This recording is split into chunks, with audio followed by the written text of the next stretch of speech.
Bonjour tout le monde, j'espère que vous avez bien dormi. Il se passe quoi? On va parler un peu ce matin. Il se passe que ça va pas bien du tout dans mon pays, chez mes compatriotes, chez les compatriotes hommes. Parce que ce soit en Europe, que ce soit au Cameroun, il y a une page qu'on appelle Zuemento. Si vous y allez, vous allez voir que l'horreur. Les femmes se font ça dur entre elles, parce que les femmes ne sont pas mieux. Les femmes ne sont pas mieux. Les hommes, c'est pas mieux. Oui, j'ai vu sur une page là-bas l'autre fois, une femme en train de vendre son enfant, et ce n'est pas la première fois. C'est-à-dire qu'elle accouche, elle vient et dit, oh, j'ai fait un enfant, je ne pouvais pas l'avorter, je ne peux pas le garder, j'ai trop d'enfants, j'aimerais bien le donner à quelqu'un pour être sûr que l'enfant soit bien gardé. Je suis prête à renoncer à mes droits de parent s'il faut, mais me contenter une box. Demandez-vous pourquoi elle ne va pas à l'orphelinat. Pourquoi elle ne le fait pas de façon normale devant un prêtre et tout. Oui, si tu la contactes, elle va te demander quelques sous en échange. Ces dames ne se demandent pas ce que deviennent ces enfants. Si elles les vendent à des pervers narcissiques, si elles les vendent aux gens qui ripent les gens, si elles les vendent à n'importe qui, elles s'en foutent. Elles veulent juste de l'argent. Certains enfants sont vendus ainsi, oui. Les hommes, c'est pas mieux. Au jour d'aujourd'hui, on ne doit plus s'identifier parce qu'on a un enfant, parce qu'on a un homme. Non. Parce que tout laisse dans la vie, tout laisse. C'est-à-dire que ton propre enfant, ton propre orteil perce ta chaussure. On a vu ici, ça ne veut absolument plus rien dire d'être marié ou avoir des enfants, mais rien. Vous avez vu le monsieur qui a fait plus de 50 ans, non, plus de 30 ans de mariage avec sa femme ici en France. Les Français là. Ce bon monsieur, qu'on disait même prière, oh, 30 ans de mariage, oh, félicitations et tout. Il droguait sa femme. Celle-ci s'endormait. Il faisait venir une cinquantaine de personnes pour l'agnace étant endormie. La signification du couple, la signification de même prière, la signification de « Ah, je les envie, oh, au moins ils sont encore mariés ». Ça ne veut rien dire. On doit encore de plus en plus travailler la confiance en soi. Important de travailler la confiance en soi. On doit veiller à ce que nos enfants naissent limite égocentriques. Parce que le monde futur appartient à celui qui est égoïste. Oui. Parce qu'il faut être prêt à tout dénoncer.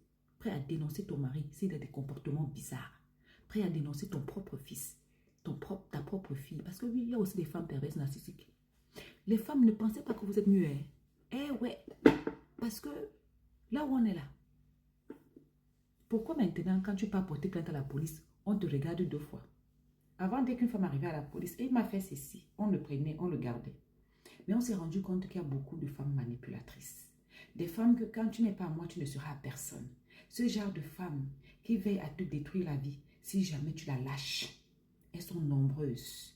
Elles sont possessives. Elles ne te laissent pas. Elles vont te saboter, te diaboliser avant de partir de ta vie. Donc, ne pensons pas que les femmes sont mieux. Parce qu'il y a même des femmes vicieuses, même en amitié. Tu es ami avec une femme. Elle est vicieuse. Elle te déteste. Elle t'attend au tournant. Elle monte des coups contre toi. Elle prend des photos. Elle prend des captures d'écran. Elle envoie même les gens te draguer. Elle connaît tes faiblesses. Elle est amie de bouche, mais qu'on perd la compétition dans le cœur. Elle t'envie, mais tu ne le sais pas. Elle veut te détruire. Elle veut finir avec ta race. Elle veut finir avec ta personne. Et elle te fait savoir qu'elle est ton amie. Il y a aussi la dépendance affective en amitié. Femme-femme, c'est pire. Tu as une amie, elle ne prend jamais des nouvelles. Elle vient jamais vers toi pour savoir quand tu es malade et tout et tout. C'est celle-là qui a toujours des choses. Elle est toujours occupée quand il s'agit de toi. Elle a toujours une autre urgence. Mais quand il s'agit d'elle, c'est toujours toi qui cours, c'est toujours toi qui appelles, c'est toujours toi qui essayes de savoir Qu'est-ce qu'il y a? Comment elle s'est levée? Si elle dort, si ça. Et tu as le droit, parce que tu ne le fais pas, elle boude.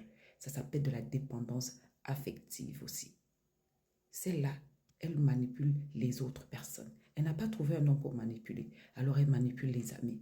Il y a des enfants aussi. Tu ne lui donnes pas quelque chose, il te boude, il ne t'appelle pas, il ne prend pas des nouvelles, il t'ignore, il te rabaisse, il te fait savoir qu'il regrette d'être né dans tes mains. Plein d'enfants aussi font ça et depuis petit. Tu vois derrière que celui-ci, quand il va grandir, il ne va même pas me donner l'eau à boire.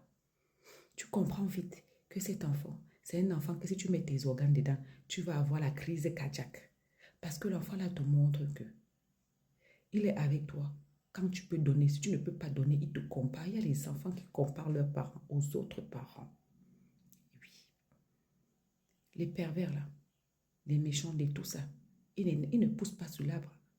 Ils poussent dans nos ventres. Donc soyons prêts à dénoncer. Soyons prêts. Et pour être prêts à dénoncer, il faut se détacher émotionnellement de ce mari, de cet ami, de ce frère, de cette sœur, de ce fils. C'est-à-dire, je suis avec toi, je t'aime bien, mais je garde mes émotions pour moi. Ça me protège. Si jamais ça cuit, si jamais il y a un truc, je sais comment faire. Je prends mes distances. Et si je vois qu'en prenant mes distances, tu m'appelles, tu viens à mon travail, tu viens à ma maison, je vois que je n'en peux pas. Tu es trop dans ma vie. Je fais quoi? Je te dénonce. Apprenons à dénoncer. Ces femmes qui ont des enfants avec des hommes, ces enfants qui se permettent de fouiller dans les sacs des parents, qui vivent de tout et qui ont tous les droits et qui ne respectent pas les parents, apprenons à les dénoncer. Et pour ça, il faut se préférer avant tout. Se préférer avant tout. Toi, ton bonheur ne dépend ni de personne. Ton bonheur ne dépend de personne. Ton bonheur ne dépend pas d'un enfant. Ton bonheur ne dépend pas d'un mari ni d'une amie. Le bonheur est personnel, ça se cultive. C'est une stabilité, c'est le noyau. Le reste n'est que supplément. Un enfant, c'est un supplément. Un ami, c'est un supplément. Une mère, c'est un supplément. C'est un supplément. Mais à la base, toute seule, tu es déjà bien heureuse. Et c'est comme ça qu'on s'en sort dans le monde actuel. Oui, il faut être un peu égocentrique. Si tu tentes de dire que moi, mon bonheur, même, comment dire ça, mon mari, mon combat, mes enfants, mes combats, tu liras l'heure. Tu liras l'heure. Concentre-toi sur toi, développe-toi. Sois la warrior, ce que tu penses être. Sois la femme indépendante sentimentalement que tu penses être. Aime tout le monde, mais avec la tête. Évitons de mettre le cœur, parce que le cœur, c'est ce cœur-là qui nous amène à être complices de beaucoup de choses. Tu sais que ton enfant ripe les gens, tu gardes. Tu sais que ton mari mourut les petites filles, tu gardes. Bref, à bisous.